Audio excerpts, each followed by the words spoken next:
I don't want technology that makes me disappear. I want technology that respects me. I'd rather have it be two-dimensional and let me choose how much the machine is going to be doing and how much I'm going to keep control. How do you feel AI stacks up right now against the human brain as a tool? We don't want a tool that replaces a human. We want a tool that fills in the missing pieces. We've seen some encouraging research that says AI right now does alleviate inequality. So do you feel like AI is going to generate a lot more entrepreneurs and solopreneurs in the future? Absolutely.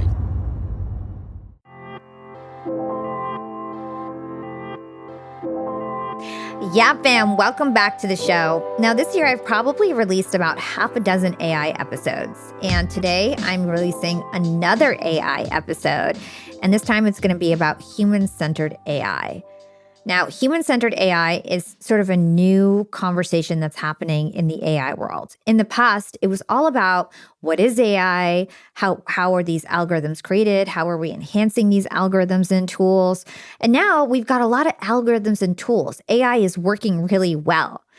And the conversation has now shifted to human-centered AI. How do we ensure that the AI has the utility that we want as humans? How do we make sure that it's safe? How do we make sure that AI is inclusive? How do we make sure that AI is not going to take people's jobs, right? So now it's really focusing towards how do we use AI to optimize humanity, not how we're optimizing algorithms, right?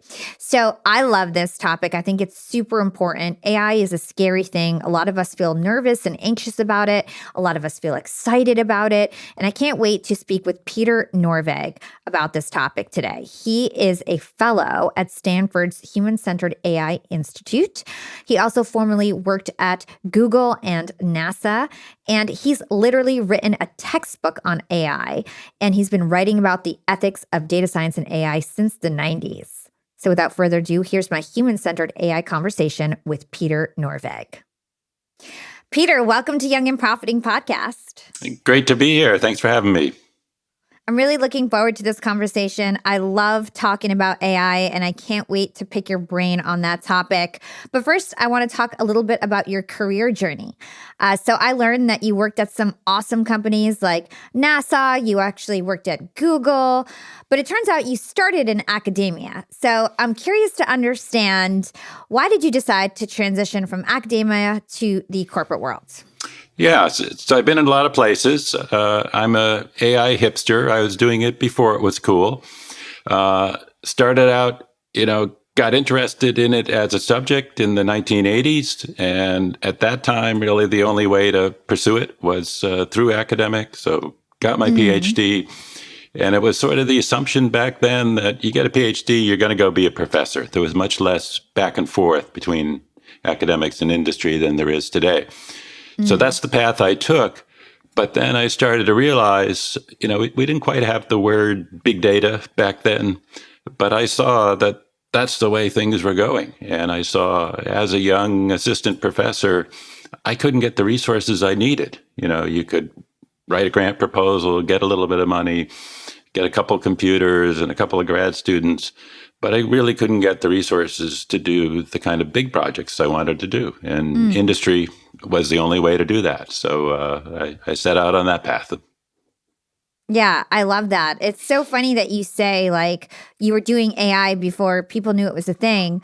For me, it was surprising because I feel like we hear about AI so much, but it turns out that AI has been a thing for decades. Can you talk to us about kind of when you first discovered AI and how long ago that was? Yeah, so it's definitely been here sort of right from the start. So Alan Turing, one of the founders of the field, writing about it in 1956, sort of foreseeing the chatbots that we have today. But of course, we didn't know how to build them back then. But it was definitely part of the vision of where we might go. So I guess I got interested. I was lucky that I had a high school that at that time had a computer class and also had a class in linguistics. And I took those two classes and talked to the teachers in the classes and say, hey, it seems like there's some overlap between those two. Can we get computers to understand English?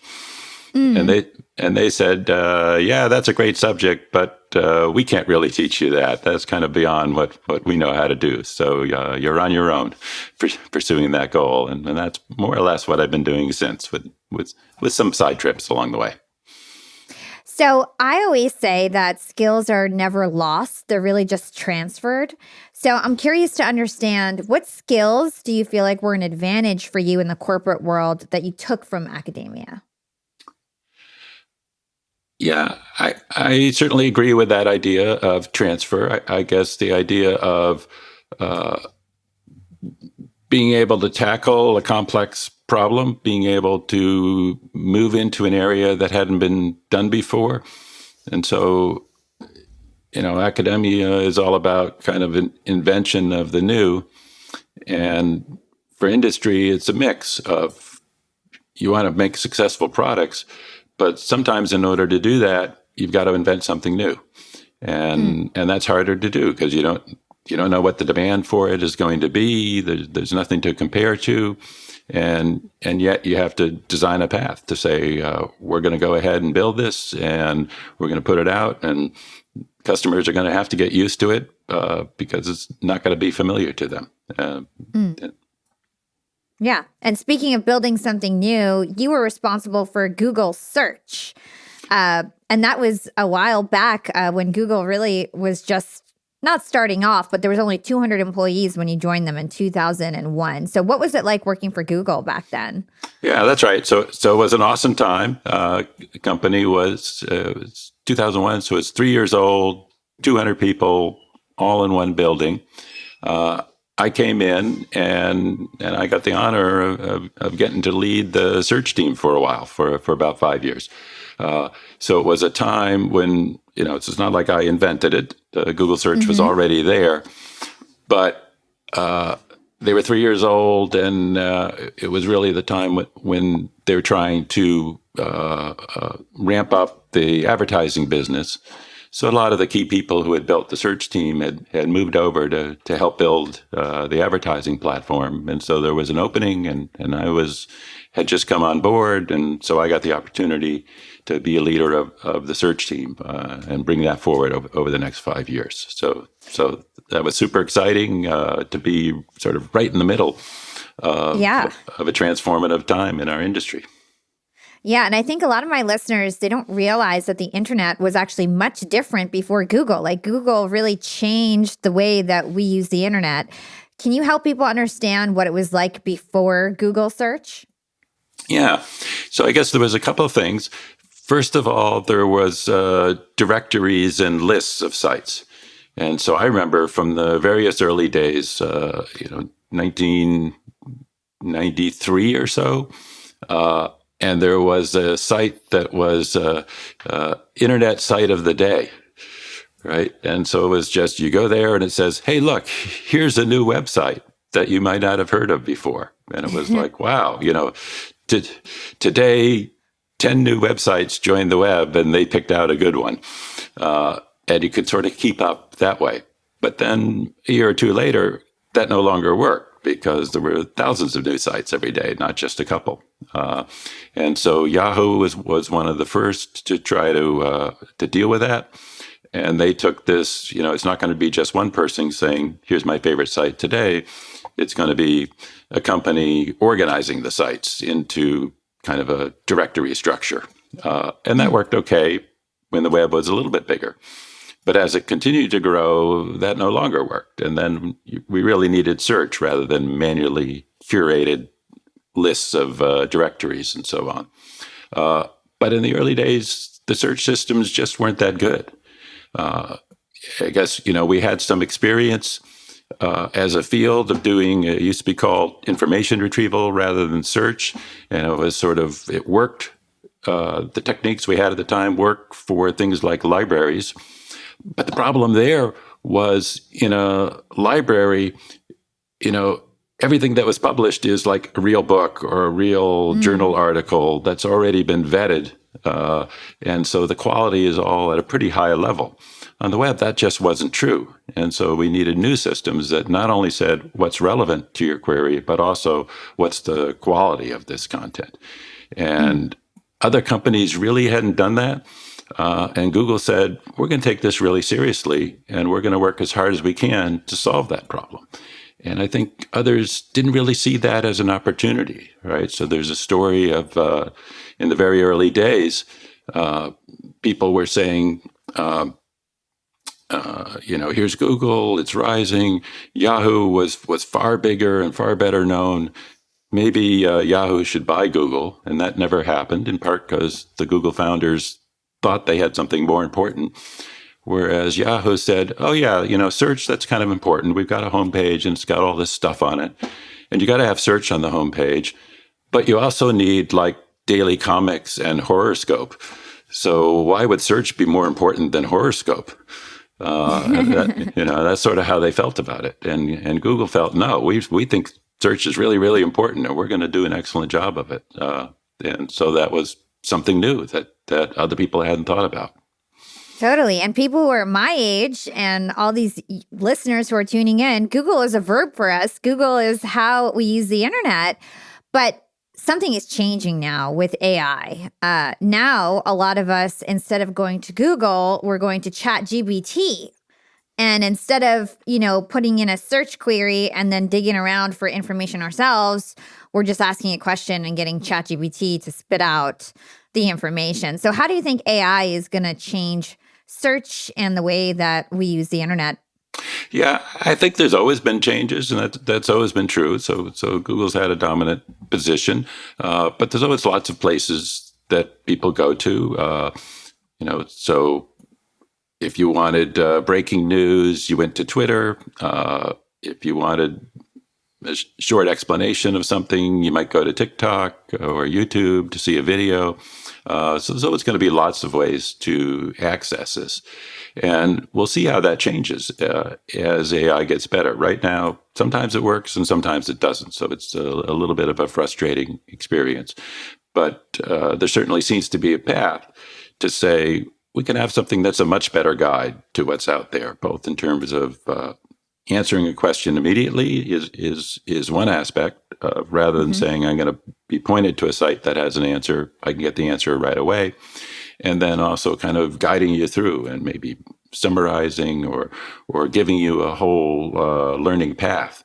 So right now you sort of have to make up that path yourself. But I think AI can do a good job of saying, where are you now? What do you know?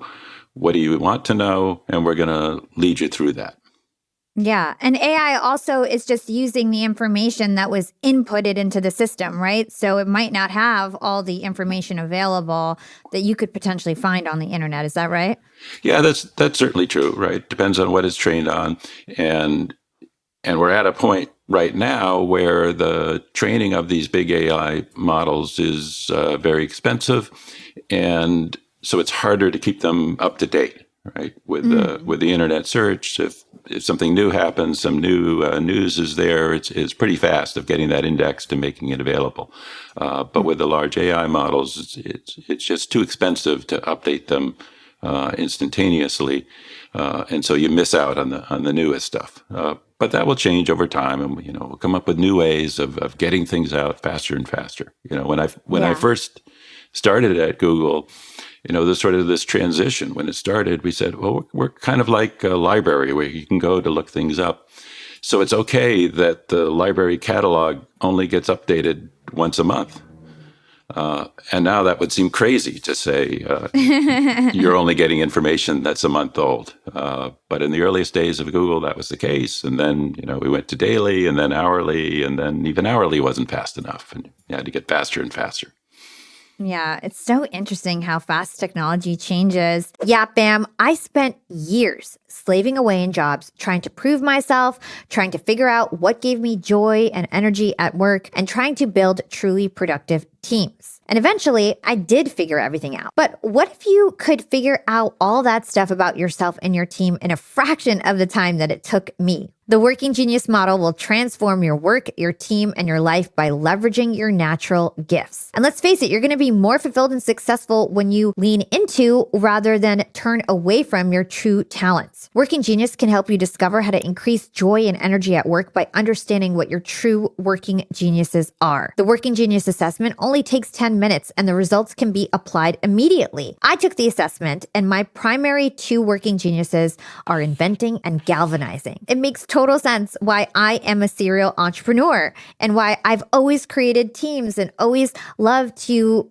motivate people. That's like literally what brings me joy and energy. It's why I even started this podcast. And so once I took the Working Genius assessment, it's sort of like everything snapped into place. I really understood, wow, like this is really how my brain works. This is why I've been gravitating towards entrepreneurship and building teams. And it also told me about my working frustrations, why I steer away from other things that really suck the energy out of me, and why I've done things like hire my business partners so that they can handle the stuff that I don't like, because those are their natural talents and not mine. The Working Genius assessment is very affordable and it's also very scalable for your team. So it's only $25 per assessment. And you can get 20% off by using code PROFITING. To get 20% off the $25 Working Genius assessment, go to workinggenius.com and enter the promo code PROFITING at checkout. That's workinggenius.com and use promo code PROFITING for 20% off. I know that you wrote a book about AI with Stuart Russell in 1995. You wrote a textbook, the first edition of Artificial Intelligence. How has AI changed since you wrote that textbook? Yes. So we did the first edition in 95, and we're up to the fourth edition, which we did a year or two ago. And there definitely are changes. And first of all, I think we did the book because we saw changes even back in 1995. Where in the earlier days, in the 80s and the start of the 90s, the sort of dominant form of AI was called expert system. And what that meant was you build a system by going out and interviewing an expert, say an expert doctor, and ask them, in this situation with this patient, what would you do? And then you try to build a system that would duplicate what the doctor said. And it was all built by hand, programmers sitting down, trying to understand what the doctor said and trying to encode that into rules that they would write into the system. And it worked to some extent, but it was very brittle. And it just often failed to handle problems that were just slightly outside of what it had anticipated.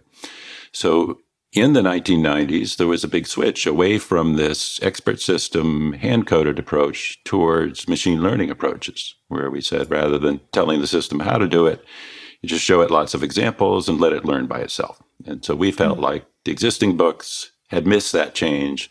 We wanted to write a book about it. So we did that. But of course, things continue to change. And so I guess, what can I say about what's changed over the four editions? I guess one was, at the start, we felt like, AI, this is part of computer science, and computer science is about algorithms, so we're going to show you a bunch of cool algorithms.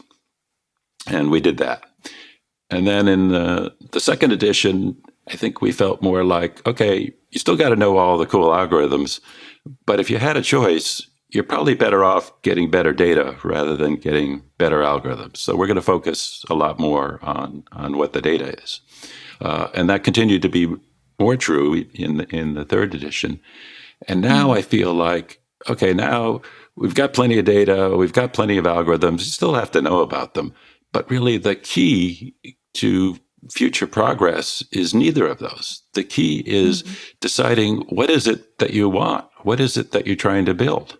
So we have a great system that says, if you give me a bunch of data, I've got an algorithm that can optimize some objective that you're shooting for.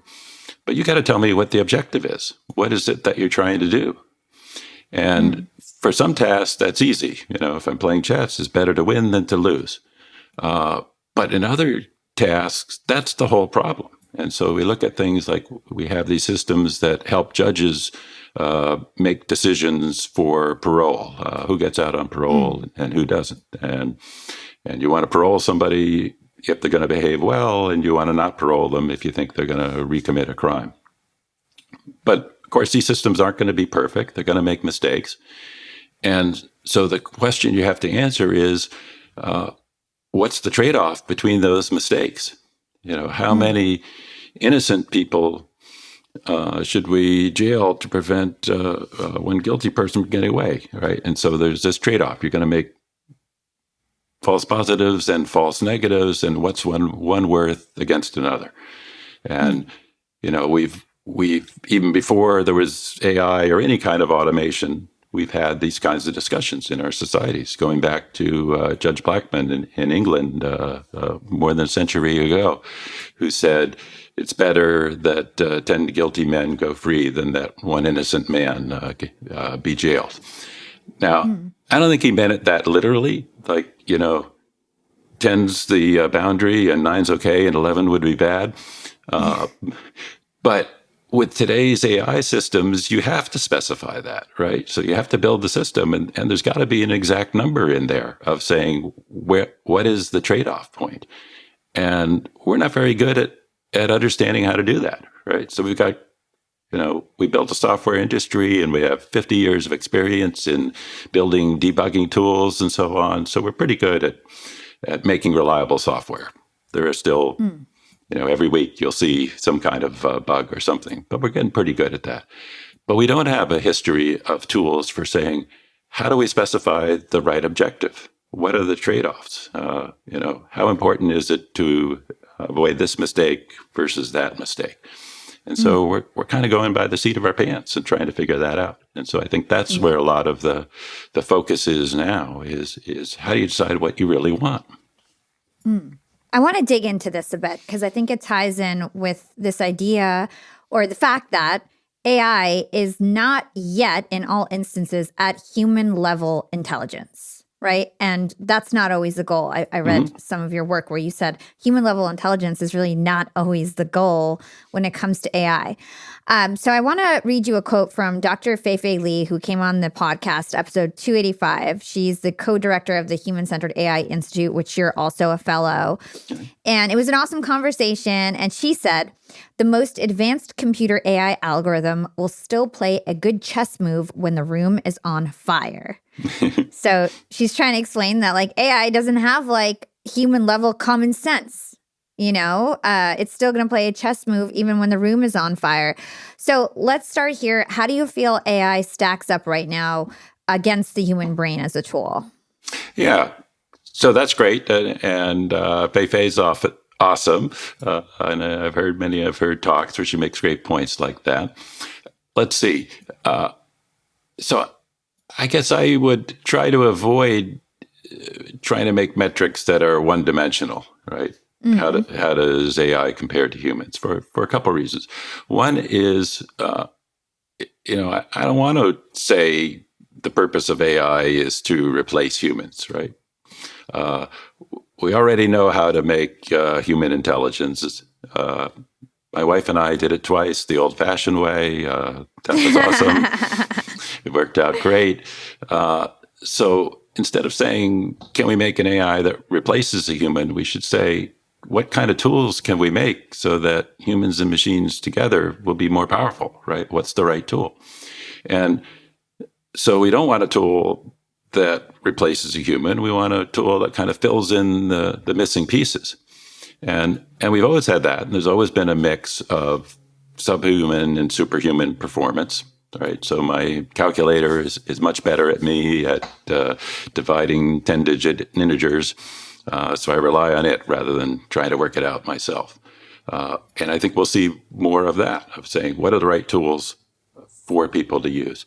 Now, in terms of this generality versus general AI versus narrow AI, I think that's really important. And so there's multiple dimensions we want to measure. It's, so we want to focus on both generality and performance. So how good are these machines and how general are they?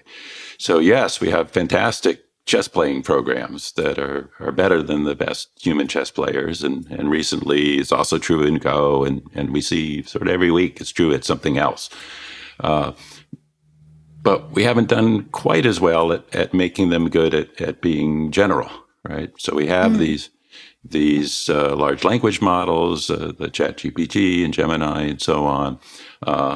And they're good at being general, but they're not completely competent yet at doing that, right? So They'll surprise you in both ways. They'll give you an amazingly good answer one time, and then the next time they'll give you an amazingly bad answer.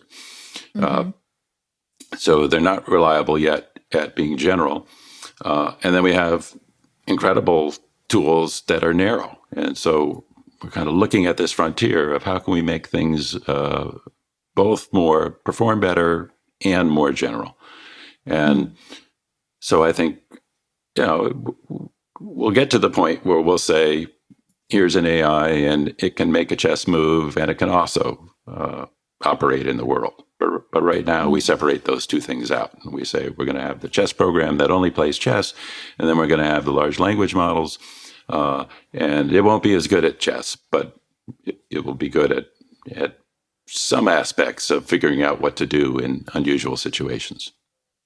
Could you give us some concrete examples of AI that we might want superior human level intelligence versus AI that we wouldn't want to have human level intelligence with?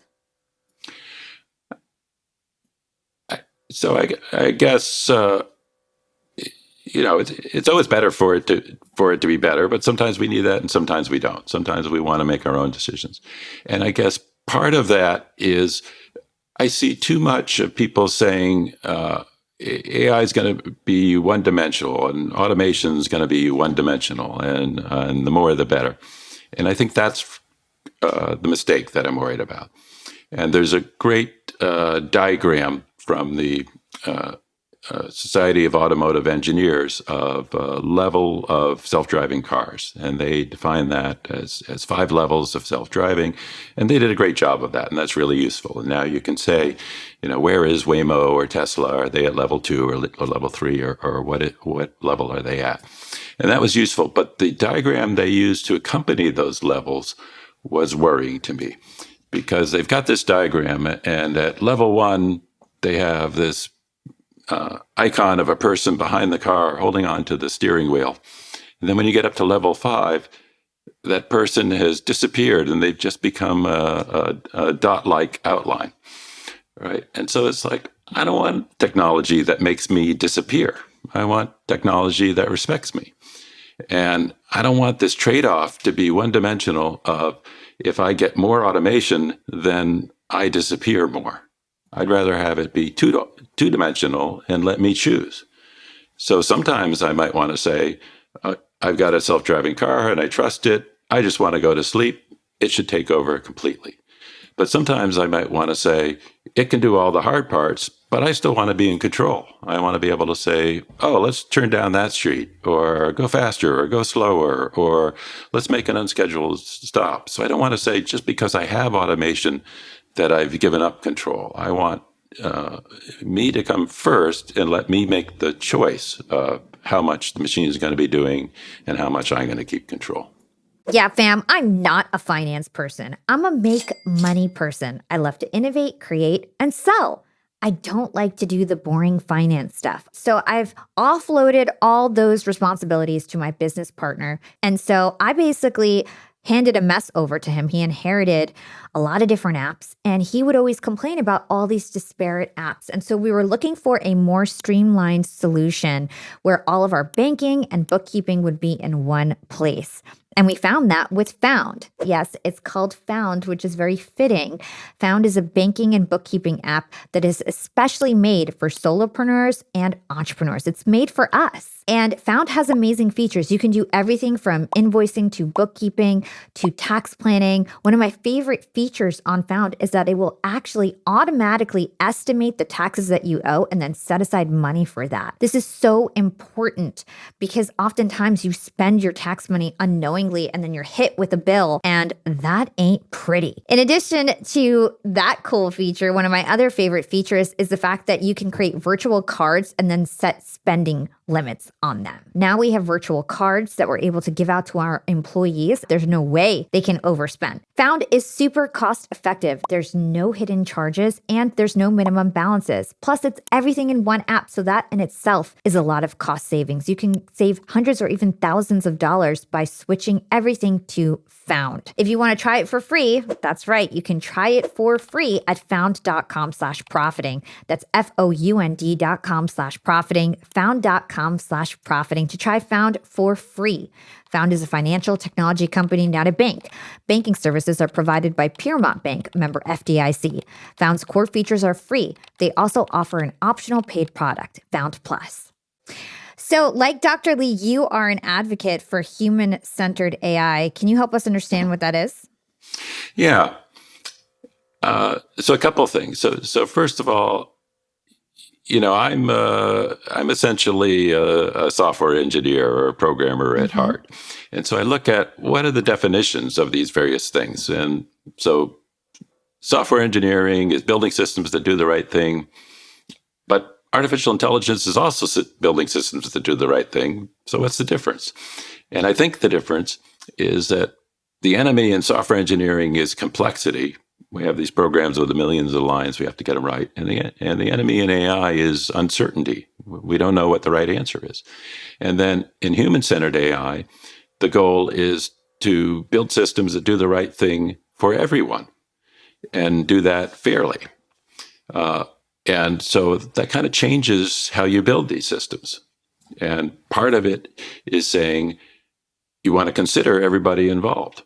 So you want to consider the users of your system, but you also want to consider the stakeholders and the effect on society as a whole. So we go back to, I was talking about this aid for judges in deciding who gets parole. If you took a normal software engineering approach, you'd say, well, who's the user? Okay, it's this judge. So I want to make this program be great for them. I want a pretty display with graphs and charts and so on, and numbers and figures and diagrams so that they can understand everything about the case and make a good decision. And yes, you want that in human-centered AI. But human-centered AI says, well, you also got to consider the other stakeholders. So what's the effect on the defendant and their family? What's the effect on past victims and potential future victims and their family? What's the effect on society as a whole of mass incarceration or discrimination of various kinds? And so you're not just serving one user, you're serving all these different constituencies. I mentioned this idea of varying autonomy and control, so not having to give up control if you have more automation. And I think there's the aspect that it's multidisciplinary and multicultural. And I think too often you see companies say, okay, I want to build a system, so the engineers will build it and get it working, and then afterwards we'll kind of tack on this extra stuff to make it look better or make it more fair or less biased and so on. And I think when you do that, you don't end up with good results. You've got to really bring in all these people right from the start. And both in terms of being aware of what it means to build a system like this, and then also that, as we were saying before, a lot of these problems is deciding what is it that we want? What is it that we're trying to optimize?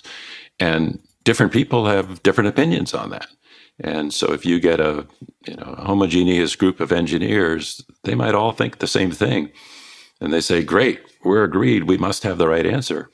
But then you go a little bit broader to other people from other parts of society, and they might say, no, you forgot about this other aspect. You're trying to optimize this one thing, but that doesn't work for us. So you've got to bring those people in right from the start to understand who all your potential users are and what's fair for all of them. So one of the things that worries me is that we live in a capitalistic world. So while it's nice to think that people are going to have like a human-centered approach with AI, I do feel like at the end of the day, companies are going to do whatever's going to impact their bottom line the best, like most positively, right? So what are the ways that you think that there'll be some guardrails against not using AI in a human-centered way?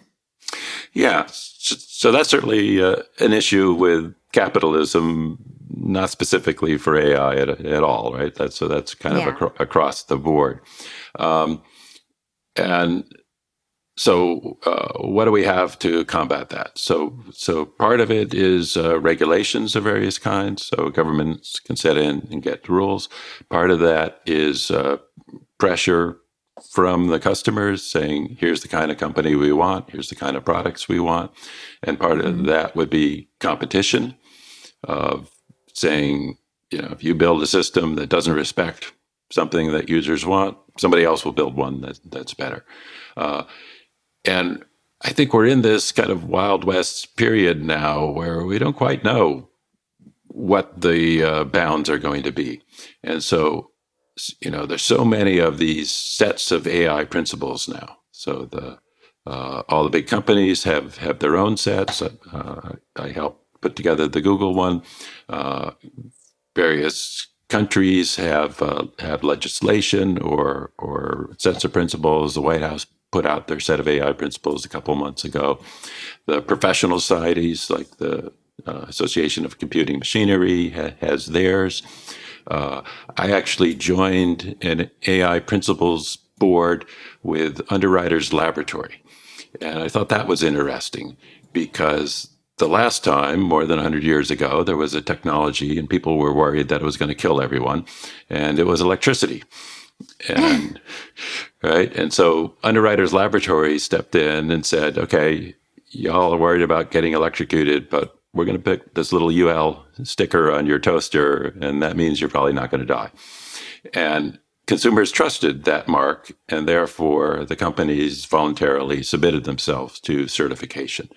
And I kind of feel like this third-party nonprofit certification can be more agile than a government making laws. And so I think that's part of the solution. But I don't think any one part of it can do it all by himself. I think we need all those parts. Yeah, very cool. Very interesting. I agree. A third-party solution sounds like it could work pretty well. Young and profiters, I love being an entrepreneur, but I hate the hiring process. And if you do it wrong, it's a real big burden because you're going to have to hire and then fire. It's bad for company culture. It is just a nightmare. You need a good hiring tool and you need a good hiring process internally. And when it comes to a tool, nobody is better than Indeed. That's what we use at Yap Media. Indeed is your all-in-one solution for hiring. Indeed is where all the top A players are looking for a job. It's the most popular hiring platform. It's the most user-friendly. It's way better than having to sift through a million resumes and waste your time. And I love that Indeed's matching engine actually gets better as you use it. It starts to learn your own preferences and what you're looking for. So if you want to give Indeed a try and find your next A player, if you want to stop pouring money down the drain by DIYing your hiring, then start using Indeed. You can get a $75 sponsored job credit at Indeed.com/profiting. Support the show by letting them know that you found them on Young and Profiting Podcast. Again, you can go to Indeed.com/profiting for a $75 sponsored job credit. Need to hire? You need Indeed. So we had Sal Khan on the show, and he, as the Khan Academy, he talked a lot about how AI could help education. Do you have any ideas of how AI could support education and students? Yeah, I think that's awesome. I think the work Sal is doing has been great right from the start. And recently, over the last year or so, with the Conmigo large language model. Back in 2011, Sebastian Thrun and I said, we want to take advantage of this capability for online education. And we put together an online course about AI. We signed up 100,000 students, far more than we ever expected to sign up. And we ran that course. But of course, at that time, the leading technology was YouTube. We would show students a video, and then we'd have them answer a question. And we could do a little bit, if they got this wrong answer, we could show them one thing. And if they got another wrong answer, we could show them something else. But basically, it was very limited in the flow you could do. And now, with these large language models, you have a much better chance to customize the results for the student, both in terms of the learning experience, and then I think also in terms of the motivation for the student. So that was the one thing we learned in doing the class, is that we came in saying, well, our job is really information. If we can explain things clearly, then we're done and we're a success. And we soon realized that that's only part of the job. And really the motivation is more important than the information. Because if a student drops out, it doesn't matter how good our explanations are. If they're not watching them anymore, it doesn't do any good. And so I think AI has this capability to motivate much better, to allow students to do what they're interested in rather than what the teacher says they should be interested in. But we got a ways to go yet. And we don't quite know how to do that, right? So you can't just plug in a language model and hope that it's going to work. So yes, it would be useful, but you have to train it to be a teacher as well as to understand what it's talking about. And we haven't quite done that yet. We're kind of on the way to doing that. You look at, there's a dozen different problems to be solved, and we have candidate solutions, but we haven't done it all, right? So right now, the language models can be badgered too easily. You say, here's a problem, and the student says, tell me the answer. And, at first the language model would say, no, you wouldn't learn anything if I told you the answer. But then you say, tell me the answer, please. And it says, oh, okay. Right. And so we have to teach these things. When is it the right thing to give the student the answer? When is it the right thing to be tough and refuse to do that? When should you say, oh, you're right, that's a hard problem. Here's a simpler problem. Why don't you try this simpler problem first? Or to say, looks like you're getting frustrated. Why don't we take a break? Or why don't we go back and do something else that would be more fun for you? And so there's all these moves that teachers can take. And so doing education well is this combination of really knowing the subject matter and then really knowing the student and the pedagogical moves you can make.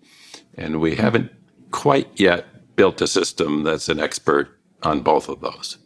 But Khan and others are working on it. And so I think it's a great and exciting opportunity. Do you feel like some of this learning and training could be applied to the workplace? Yeah, absolutely. And some of it I think is easier and better done for workplace training. And I think that's going to be really important. I think, we built this bizarre system now where we say you should go to a college for 4 years and then we're going to hand you a piece of paper that says you never have to learn anything again. That shouldn't be the way we do things. And there's a value to college. Maybe it doesn't have to be for everybody. Maybe more people could be learning more on the job or learning just in time when they need a new skill. So I think there's a great opportunity for that. I think that the systems we have right now are kind of better at shorter subjects anyways, right? So it's hard to put together a class that says, let's do all of biology 1 or something. But it's easier to say, why don't you get trained on this specific workplace thing, how to operate this machine or how to operate this software and so on. So in some sense, we're better at that kind of training than we are at the traditional schooling.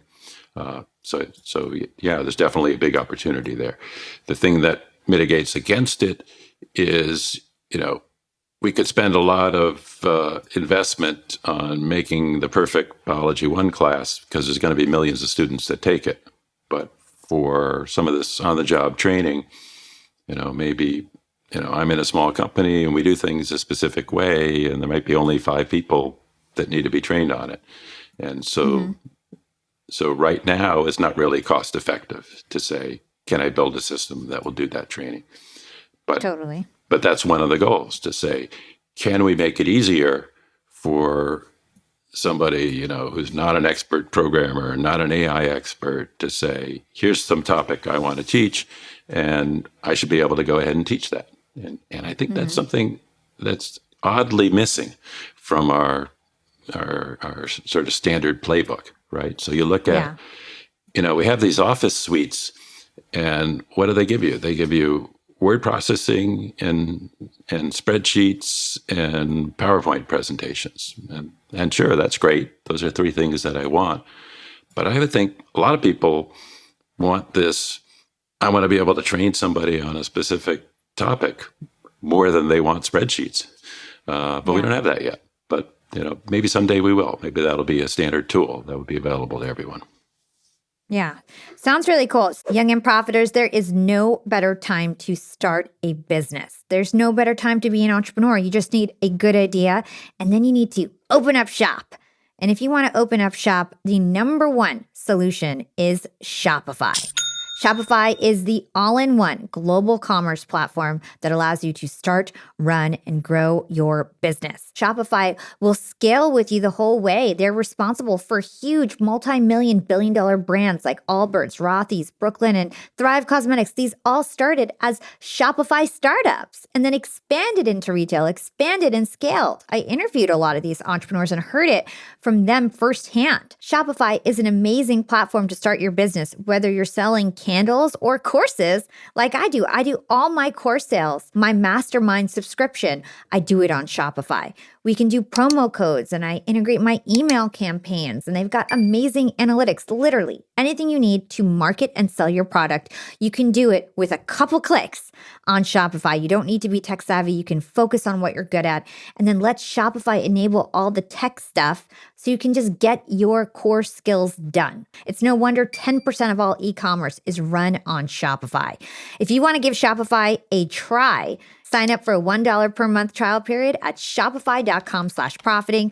Again, that's shopify.com/profiting, all lowercase, for a $1 per month trial period. That's shopify.com/profiting. And I want to hear how you guys opened up shop on Shopify. So this conversation made me realize that there really is no better time to be an entrepreneur, because as we were talking about, a lot of jobs might get replaced by AI. And when you're an entrepreneur, when you own the business, you're sort of in control of all those decisions. And you're the one who might end up benefiting from the cost savings of replacing a human with AI.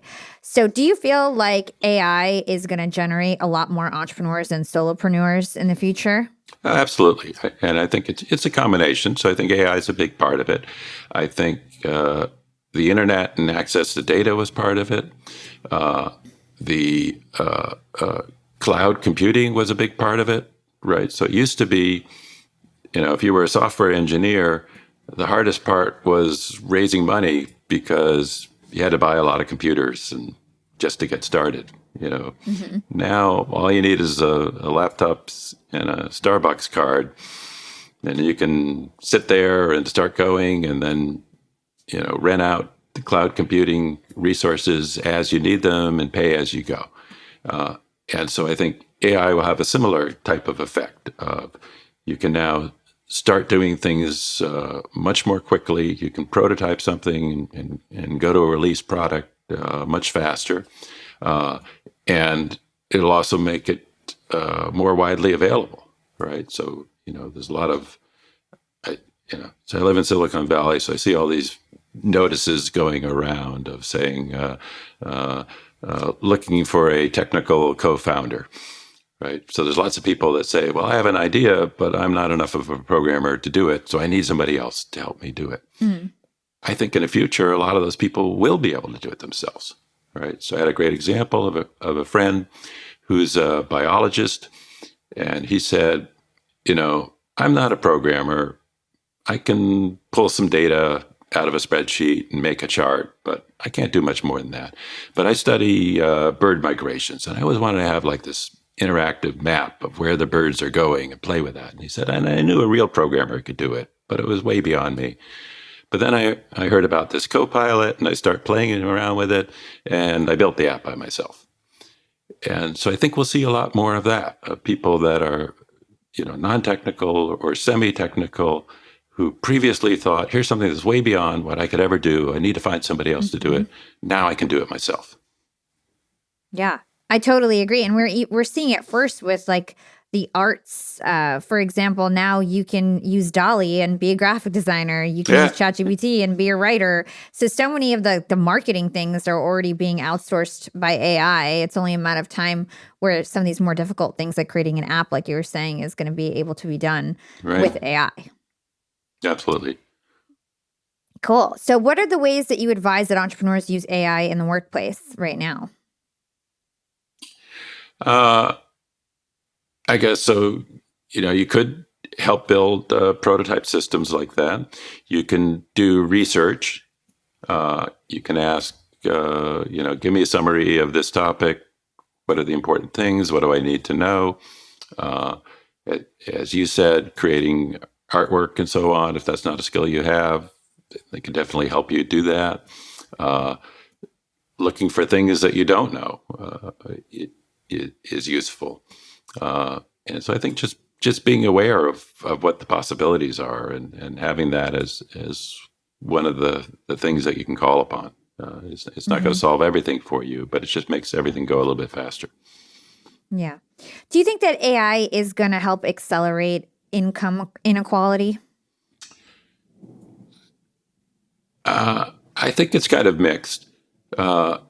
So, any kind of software, any kind of goods with zero marginal cost tends to concentrate wealth in the hands of a few. And so that's definitely something to be worried about. With AI, we also have this aspect that the very largest models are big and expensive. They require big capital investments. And if you'd asked me 2 years ago, I would have said, all the AI is going to migrate to the big cloud providers because they're going to be the only ones that can build these large state-of-the-art models. But I think we're already going past that, right? So we're now seeing these much smaller open source models that are almost as good and that, don't impose a barrier of huge upfront costs. So I think there's an opportunity. Yes, the big companies are going to get bigger because of this, but I think there's also this opportunity for the small opportunistic entrepreneur to say, here's an opening and I can move much faster than I could before, and I can build something and get it done and then have that available. So that's part of it. Then the other part is, well, what about people who aren't entrepreneurs? And we've seen some encouraging research that says AI right now does alleviate inequality. And so there have been studies looking at, well, you bring AI assistants into like a call center, and it helps the less skilled people more than the more skilled people, which kind of makes sense, right? Sort of the people who are more skilled, they already know all the answers, and the people that were less skilled, it brings them up almost to the same level. And so I think that's encouraging because that means there's going to be a lot of people who are able to upskill what they do, and they'll get higher paying jobs, right? They're not going to found their own company, but they're going to do better because they're going to have better skills. Yeah. Makes a lot of sense. Okay, so as we close out this interview, let's talk about the future a bit. What scares you the most about AI right now? Yeah. So, I'm not worried about these Terminator scenarios of an AI waking up and saying, I think I'll kill all humans today. So what am I worried about? Well, I guess I'm more worried about a human waking up and saying, I want to do something bad today. And so what could that be? Misinformation, we've seen a lot of that. And I think it's mixed of how big an effect AI will have on that. I mean, it's already pretty easy to go out and hire somebody to create fake news and promulgate it. And the hard part really is getting it to be popular, not to create it in the first place. So in some sense, maybe AI doesn't make that much difference. It's still just as hard to get it out. And maybe I can fight against that misinformation. So I think the jury is still out on that. But if you did get to the point where an AI knew enough about an individual user to say, I'm going to create the fake news that's going to be effective specifically for you, that would be really worrying. And we're not there yet, but that's something to worry about. I worry about the future of warfare. So you're seeing these things today. We just saw, a tiny little personal size drone shot down a Russian helicopter. So, we've had half a century or so of mostly a stalemate of saying the big countries have the power to impose themselves on the others, but none of them are really going to unilaterally do it on a large way, and we have smaller regional conflicts. Now we may be transitioning into a world where we say the power is not just in the big countries, it's in lots of smaller groups. And that becomes a more volatile situation. And so there could be more of these smaller regional conflicts and more worries for civilians that get caught up in it. So I'm worried about that as well.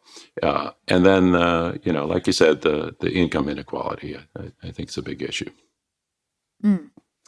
Well, let's end on a positive note. I guess what excites you the most about AI? So a big part of it is this opportunity for education. That's where I spent some of my time, and I'm really interested in that now. So I think that can make things better for everyone. Just making everyone more powerful, more able to do their job, able to get a better job. So that's exciting. I think applications in healthcare are a great opportunity.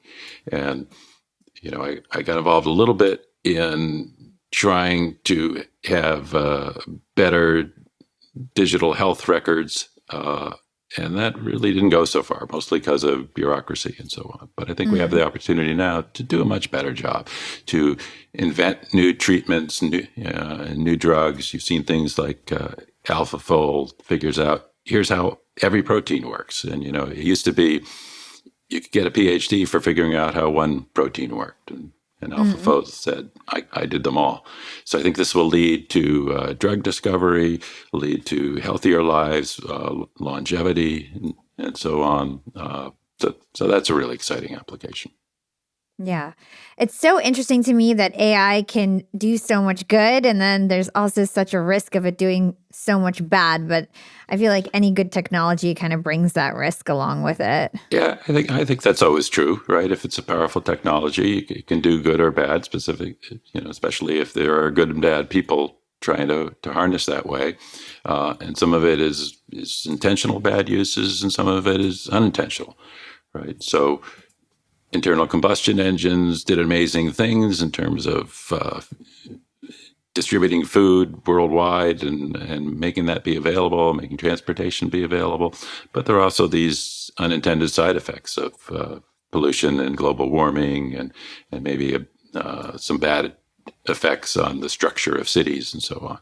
And, we would be a lot better off if when cars were first starting to roll out in 1900, if somebody said, let's think about these long-term effects. So I guess I'm optimistic that there are people now thinking about these effects for AI as we're just starting to roll it out. So maybe we'll have a better outcome. Yeah, I hope so. Well, Peter, thank you so much for joining the show. I end my show with 2 questions that I ask all of my guests. What is one actionable thing our young and profiters can do today to become more profitable tomorrow? I guess keep your eye on what it is that people want. So I said the problem in AI is figuring out what we want. I'd worked some with people at Y Combinator, and I still have this T-shirt that says on the back, "Make something people want." And very simple advice to entrepreneurs, but sometimes missed. And so I think that's true generally, and I think AI can help us do that. Yeah, it's so true. The number one reason why entrepreneurs and startups fail is because there's no market demand. Yeah. So make something that people want. And what is your secret to profiting in life? And this can go beyond today's episode topic. I guess, keep around the people you like and be kind to everybody. Love that. Where can everybody learn more about you and everything that you do?